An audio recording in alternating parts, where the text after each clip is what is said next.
നല്ല ചൂട് കുട്ടി കുട്ടി തട്ട് ദോശയിലേക്ക് ഇതുപോലെ ഒരുപാട് സാമ്പാർ ഒഴിച്ച് ഞാൻ കഴിക്കും കേട്ടോ. എൻ്റെ ഫേവറേറ്റ് ഒരു ഫുഡാണ് സാമ്പാർ.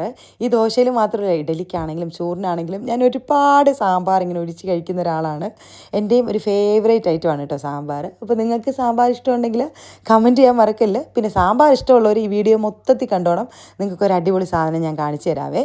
അപ്പോൾ ഇതാ നമുക്ക് സാമ്പാറിനുള്ള പരിപ്പൊന്ന് കഴുകി വെള്ളത്തിലിട്ട് വയ്ക്കാം. ഇനി പച്ചക്കറിയൊക്കെ ഒന്ന് അരിഞ്ഞെടുക്കാം കേട്ടോ. ഞാൻ ഈ മത്തങ്ങ, അതുപോലെ തന്നെ വഴുതനങ്ങ, കത്തിരിക്ക ഇതൊന്നും സാമ്പാറിൽ ഇടത്തില്ല കേട്ടോ. എനിക്ക് ഇഷ്ടമല്ല അതിൻ്റെ ടേസ്റ്റ്. അപ്പോൾ നിങ്ങൾക്ക് ഇഷ്ടമുള്ള പച്ചക്കറിയൊക്കെ അരിഞ്ഞെടുക്കാം. എന്നിട്ടൊരു കുക്കറിലേക്ക് സാമ്പാർ പരിപ്പ്, അതുപോലെ അരിഞ്ഞ് വെച്ച പച്ചക്കറി, പച്ചമുളക്, മഞ്ഞൾപ്പൊടി, ഉപ്പ്, കറിവേപ്പില, വെള്ളം ഒഴിച്ച് ഇത് നമുക്കൊന്ന് വേവിച്ചെടുക്കാം. ഒരു 2 വിസിൽ മതിയാ കേട്ടോ. ചിലർ പരിപ്പ് വേറെ വേവിച്ചെടുക്കും, പക്ഷേ എനിക്ക് ഇങ്ങനെ എല്ലാം കൂടെ ഒരുമിച്ചിരുന്ന് ഇട്ട് വേവിക്കുന്നതാണ് ഇഷ്ടം. ഒരു 2-3 വിസിലിനങ്ങ് നമ്മുടെ സാമ്പാർ കഷ്ണമൊക്കെ വെന്ത് കിട്ടും.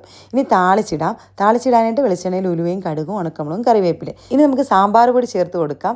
നല്ലൊരു സാമ്പാർ പൊടി അന്വേഷിച്ച് നടക്കുന്നവർക്ക് ഞാൻ യൂസ് ചെയ്യുന്നൊരു സാമ്പാർ പൊടി കാണിച്ചു തരാം. നളപാകത്തിൻ്റെ സാമ്പാർ പൊടിയാണ് കേട്ടോ ഞാൻ യൂസ് ചെയ്യുന്നത്. ഒരമ്മ ഉണ്ടാക്കി വിൽക്കുന്ന സാമ്പാർ പൊടിയാണ്. അത് കേട്ടപ്പോഴാണ് ഞാൻ ഉണ്ടാക്കിയത്. കാരണം അമ്മമാരുണ്ടാക്കുന്ന ഏത് സാധനത്തിനും അതിൻ്റെ ഒരു പ്രത്യേക ഒരു കൈപ്പുണ്യം, ആ ഒരു രുചിയുണ്ടല്ലോ. അതുകൊണ്ട് മേടിച്ച് യൂസ് ചെയ്ത് നോക്കിയാണ്. സംഭവം അടിപൊളിയാണ് കേട്ടോ.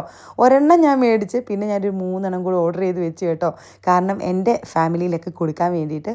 നല്ല ടേസ്റ്റുള്ള സാമ്പാർ പൊടിയാണ് കേട്ടോ. നമ്മൾ ഈ ഒരു സാമ്പാർ പൊടി ഇട്ട് കഴിഞ്ഞാൽ പിന്നെ വേറെ എക്സ്ട്രാ പൊടികളോ കായപ്പൊടി ഒന്നും ചേർക്കണ്ട, എല്ലാം ഈ സാമ്പാർ പൊടിയിലുണ്ട് കേട്ടോ.